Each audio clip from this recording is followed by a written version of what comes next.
Welcome to today's lesson on core values.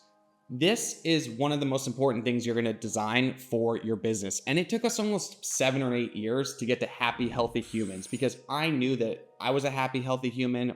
I was driven to be a happy, healthy human, and I wanted to work with happy, healthy humans.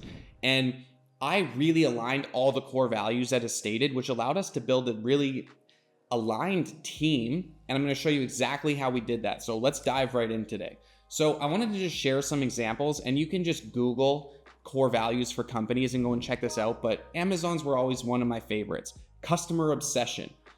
Anytime that you use Amazon, it's such an easy customer experience, whether you want to buy a product or return a product. And Jeff Bezos always was obsessed with their customers. Invent and simplify, hire and develop the best, deliver results, earn trust of others. Then I went into Starbucks. Now, Starbucks has had some mishaps in the last few years, but I still think that their core value and vision statement and the scale of their business is just absolutely incredible. So we deliver performance through the lens of humanity. Craft. We delight in the rigor of the details, no matter what our job is. Courage. We embrace difficult conversations with respect to make us all better. Belonging. We actively listen and connect with warmth and transparency, which you'll see in most well-run Starbucks that these are actually happening. And joy. Starbucks brings joy. People go there for coffees, and millions of people buy coffees every single day. HubSpot's another one of my favorite businesses that we used for almost everything that we've ever done before. And their vision statement is we solve for the customer. So again, you're seeing they're very focused on customers. We work to be remarkably transparent. I will always push transparency in my businesses. I think that you can be almost 98% transparent with everything that goes on your business, and there's certain things that you won't share, but we'll get into that later in the business fundamentals that we go through. We favor autonomy and accountability. We believe our best perk is amazing peers. We lean towards long-term impact. If you've ever used HubSpot, it's a customer CRM to manage all your customers, your marketing, your communication with your customers, and their values are humble, empathetic, adaptable, remarkable, and transparent. So I just want to give you guys some high-level examples of how you can start to implement these in your business. Now, when we went through Techstars, one of the very first things that we had to design for our business was our values. Your core values are essential and enduring shared beliefs. These beliefs are so fundamental and strongly held that they will often go unchanged for decades.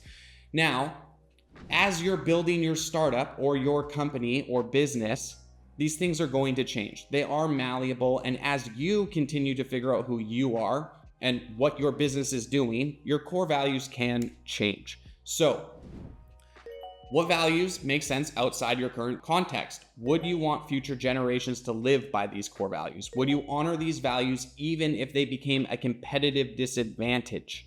Will you hire and fire based on these? I'm going to say that a lot. You will hire and fire people many times throughout your entrepreneurial journey. I think we had over 75 staff when we were acquired, and we had to keep them, every single employee contract in a data room, and share that with the acquirers at the end. So knowing if you'll hire and fire someone by their core values and your company core values is very important. Now I'm going to go through the versions that we had. I want to make these quick because I just want you to get into it. So one of the first ones that I ever created for Data Nerds, probably back in 2014, was encourage personal and professional growth. Practice gratitude. We always wanted to have an attitude of gratitude. Make friendship a fine art. We wanted people to get along within the company. Happy, healthy humans is what these eventually evolved into. Embrace and promote a work-life balance. You have to have some sort of balance in your life between how hard you're working as an entrepreneur, but also just what's your life like? If your life isn't good, you're going to bring that to the office. So you have to have some sort of balance or consistency in that.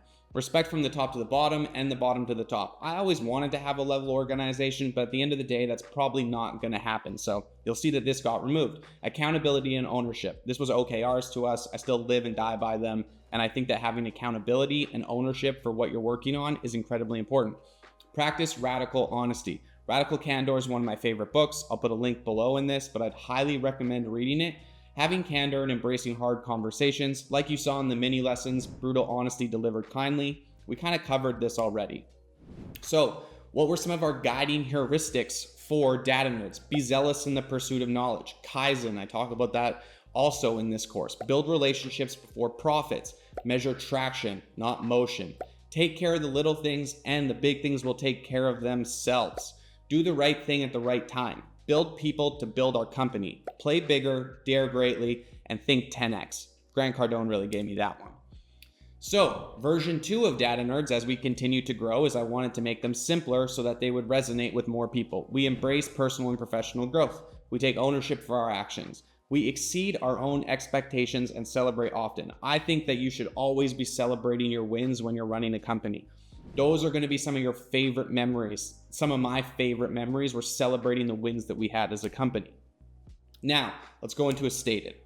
Be ambitious and accountable. You see, I start to reuse these things. I iterate them. I just tried to make them easier, simpler, and so that they would resonate with the people that we were hiring and the people that within our company. Thrive in autonomy. I talk about that in the mini lessons as well. Clearly communicate, set expectations, and achieve results. OKRs. We are happy, healthy humans. Now I want to get into how we hired and fired by these. We're constantly pushing ourselves to be our best. We focus on solutions. We arrive every day inspired to make an impact through our talents, passion, and hard work. We hold ourselves accountable for outcomes, good and bad. There's interview questions in here as well if you're hiring by these. Thrive in autonomy. Create, manage, and execute on OKRs. Maintain productivity and focus remotely. Self-starters, low management. Those were the people that we were trying to hire. We are happy, healthy humans. We empower and encourage people to find their optimal work-life balance and create healthy boundaries. You see how I just kept trying to make them simpler? And then I just added bullet points to make them just easier for everyone to understand. It's nice to be around happy, motivated, and positive people. I couldn't agree with that more. It's good for you, for the team, and for our customers. We look for this. Clearly communicate, set expectations, and achieve results. We encourage constructive, candid, and productive conversations. Brutal honesty delivered kindly. Be honest and transparent. We set big goals and we achieve them, and that's why we're freaking great. That's why you're going to be great too.